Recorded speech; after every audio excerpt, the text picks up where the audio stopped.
If you're new to Notion, you've probably never used any of the 6 database views that we're going to see in this video. And if you're a bit more advanced, chances are that you've only used the default table view, missing out on features that could transform your setup. Hey friends, welcome back to Notionbase. Alright, so in Notion, you can display your data in different ways depending on how you want to visualize or interact with it. And there are 6 database views that you should absolutely know when you're getting started. Let's break them down first, and then I'll show you how to create and customize each of them. So the first one I want to show you is the table view. This one is the classic Excel style layout. You see each page as a row, every property shows up as a column. You can also rearrange columns or rows just by dragging them. And if a cell has a lot of text, you can wrap the content to show it across multiple lines. You can sort, filter, hide columns, and even run quick calculations at the bottom of each column. By the way, I made a full video about filters, sorts, and groups, so you can check it out here. So this view is great for structured work with a lot of data. The second one is the board view. So this one is very popular for task management, for example. It's basically Notion's version of a Kanban board. So you choose a property like status or priority, and it will group your items into columns based on those values. You can drag and drop cards between columns to update that property automatically. And it's perfect for visualizing progress, like moving tasks from to do to in progress to done. And yes, you can also sort or filter your cards within each column.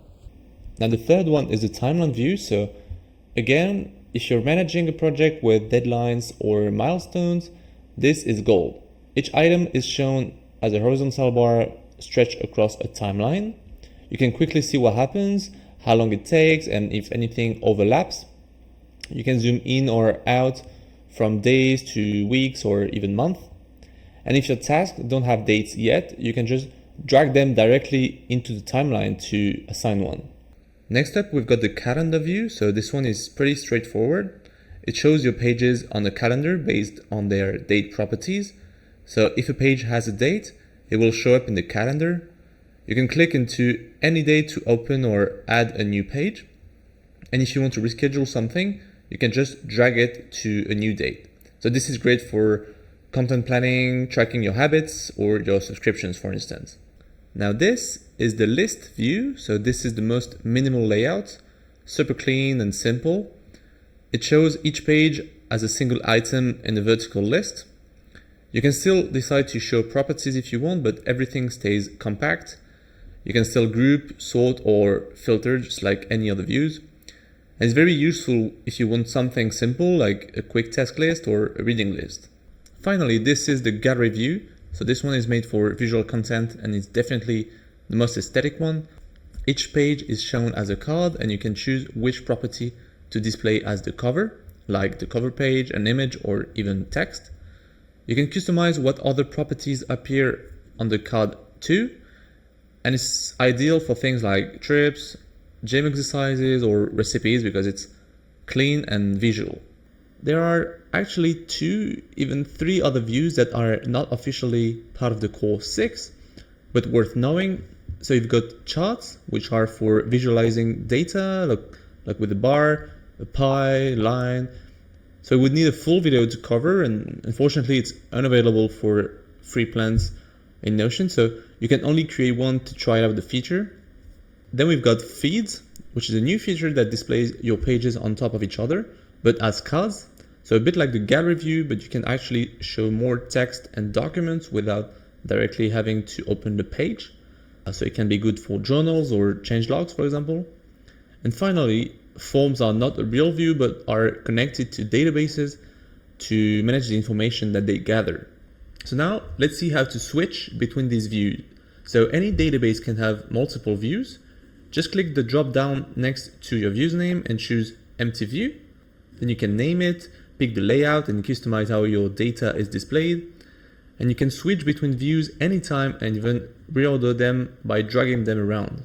Each view is independent, which means that filters, sorts, and hidden properties, all of that only applies to the current view. You can also control how pages open, so either in a side peek, in center peek, or as a full page. Now let's actually create these views and see the different settings for each one. So I just opened my projects database, and the default view is always the table view, which is the most familiar and also probably the most powerful. So the first step is to open the database settings in the top right corner and click Layout. This is where we can change all our database layouts, which will change the settings below as well. In the table view, I can decide to show or hide the vertical lines between columns, show or hide the page icons, and why not wrap all columns to show the content of each cell across multiple lines for all properties at once. Now the last option is to decide whether I want to keep opening the pages inside peak, which is the default option, or I can change it to center peak or even full page. It's worth noting that if a grouping is applied, another option appears called load limit, which is used to set a limit number of pages that can be displayed in the view and in each group at once. Tables are actually very flexible, so here's what you can do. You can reorder columns by dragging their headers left or right. You can also move rows by grabbing the 6-dot icon on the left of each page. If you've got a sorting, you have to click remove. And you can also resize columns by dragging their edges.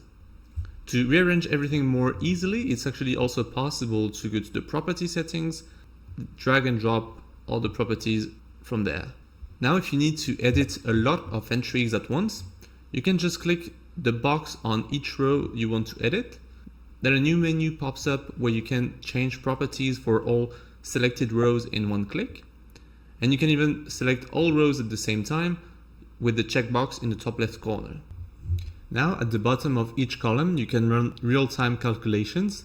So to add new calculation, just click any column header, hover over calculate, and then choose your option. So for text or tag properties, you can get percentages or how many are empty or filled. For dates, you can also show the earliest, latest, or a date range. And for numbers, you can also see the sum, average, median, minimum, maximum, and range. And that's it for the table view. Now let's talk about the board view.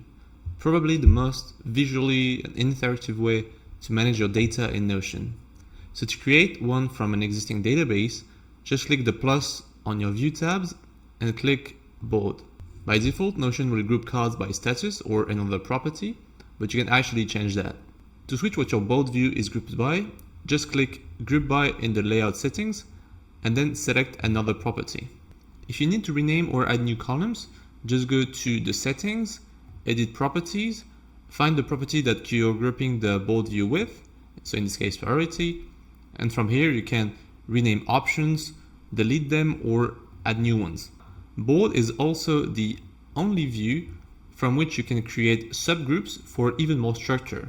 So from the settings menu, just click subgroup, and then you can pick another property to split each column even more.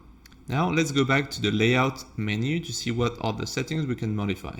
We've got some options that are the same than in table view, including show page icon, wrap all properties, and open pages in. But we can also decide to color columns. We'll color each column depending on the color of the tag of the grouping option. We can change the card size from small to medium to large, and also the card preview. So by default it's set to none, but you can display the page cover, the page content.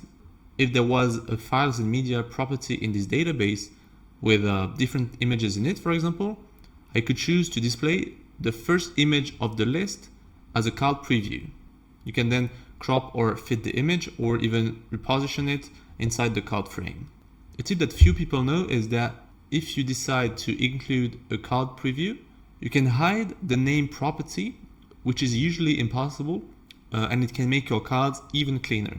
So in the board view, everything can be dragged, so you can move the entire columns left or right by dragging the header, or move cards between columns, or even up and down by dragging them.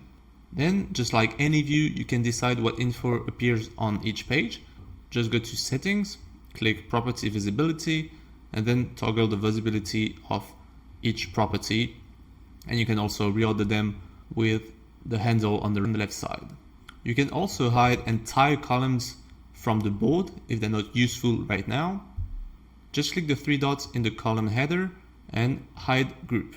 Now, next to each column name, you will see a number, which is usually the count of cards in the group, but you can customize that too depending on the properties. So either count all, count filled, count empty, even percentages, or in some cases, the earliest or latest date. You can calculate the sum, the average, median, and other numbers. You can also just decide to hide the aggregation. And so that was the board view. Visual, super intuitive, great for tracking anything that moves through stages. Now let's talk about the timeline view, which is perfect for tracking projects over time. You can think of it like a Gantt chart. So let's click the plus next to the other views and choose timeline. One thing to note is that you need at least one date property, ideally with a start and end date, for the timeline to work properly. So again, we've got similar layout settings than before, but we can change the date property by which we decide to show the timeline by. And if I toggle on separate start and end date, then I actually need to choose two dates and not just one. So the start date and deadline, so the period is calculated correctly. The other option below is to choose whether or not to show the spreadsheet next to the timeline. And in this case, a new tab appears in the property visibility settings, and you can choose which properties you want to display separately for the table and the timeline. You can also show or hide the table using the little double arrow button on the left side. So this table works the same way as the table view we've seen before, so there's no need to detail that. Now we can customize the timeline view itself. So first, we can adjust the timescale to change the full period that is shown on screen. So in the top right corner, just click and change between hours, days, weeks, months, quarters, or even years. If we're lost somewhere in the past or into the future, we can just click today at the top right to snap back to the current day, or also use the arrows next to it to move manually. So now to resize a task or project duration, you just have to hover over either end of a page and drag to adjust how long it lasts. You'll see then the new date update in real time. It is also possible to reorder things by dragging items up or down, or even left or right, which will automatically change their start and end date. Now to create a new page, you can click anywhere on the timeline and it will apply dates automatically. Now if the table is opened, you can also drag the handle on the left side of the row and add a new page at the bottom. And that's basically it for the timeline view. Very useful for any long-term project management. Now let's check out the calendar view. This one is perfect for seeing your tasks and events spread across days, weeks, or months. So if your project has dates, this view puts everything in one big visual timeline, day by day. So by clicking show calendar by instead of months, you can pick week. It's possible to switch the calendar from monthly to weekly view if you want more detail, because the cells then will appear much bigger. So it's perfect when your daily planning is more important than the monthly overview. The other calendar specific option is to show or hide weekends from the view. So if you want, you can just display the work week, for example. And the other options are basically the same than the timeline view. Now, if you're in a monthly view, you can use the arrows on the side to move from month to month. You can also scroll down forever to move forward in time, and Notion will then remember where you left off the next time you open it. You can also drag and drop any card to a different date, or even click and drag from either edge to stretch it and automatically change the start and end date. Of course, we can also show or hide info on cards.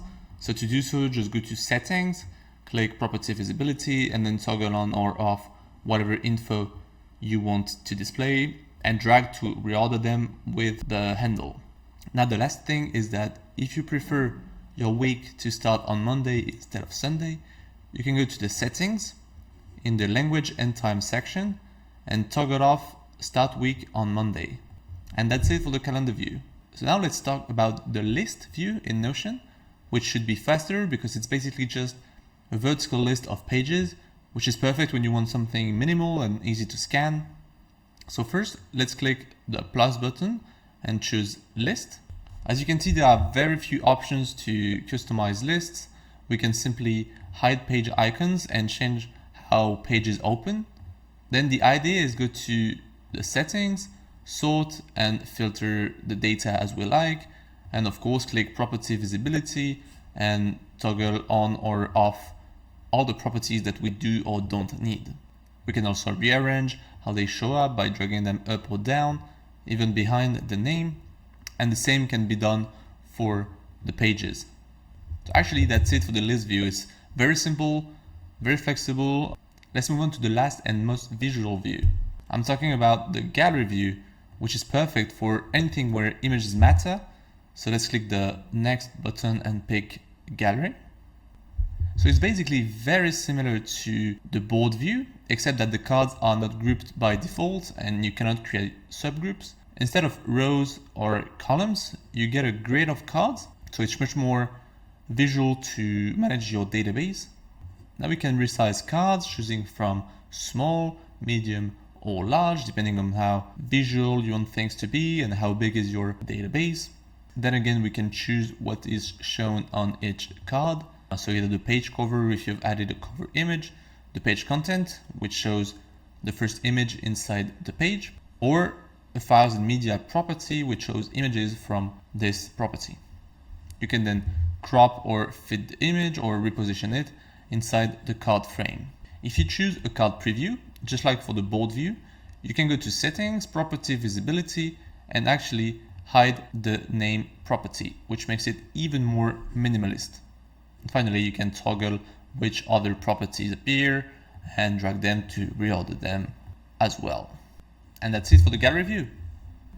Now let's wrap up this video with some general advice about when and where to use all these views, because I know it can be a little overwhelming. So if you really cannot be bothered by this, just stick to the default table view for now. It is still the most simple, most efficient one, and the best way to manage data in bulk or import spreadsheets, for example. But if you want to use the full power of Notion databases, start using views slowly for use cases that make sense, that we've seen before, because it can really transform your workspace for the better. Hey friends, I hope you got value from this video. Please like it if you did. If you want to take your Notion setup even further, head over to thenotionbase.com to find the best free and premium Notion templates in the game. And if you're tired of losing your notes, jumping from one productivity tool to another, having way too many apps cluttering your phone, and you're actually looking for a centralized all-in-one plug-and-play system to organize your entire life using Notion, let me introduce you to the ultimate Life OS.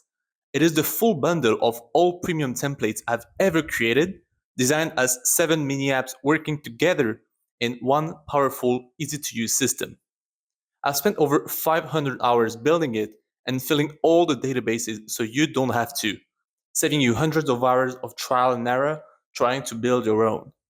You will also get world-class tutorials and support with lifetime updates as the system continues to evolve alongside Notion. And since you've watched this far, as a thank you, you can get $50 off the already discounted bundle price. And by the way, it's completely risk-free for 90 days. If you don't love it, just send me an email and you can call me crazy, but I'll not only refund you, but also send you an extra 10% as a thank you for giving it a try.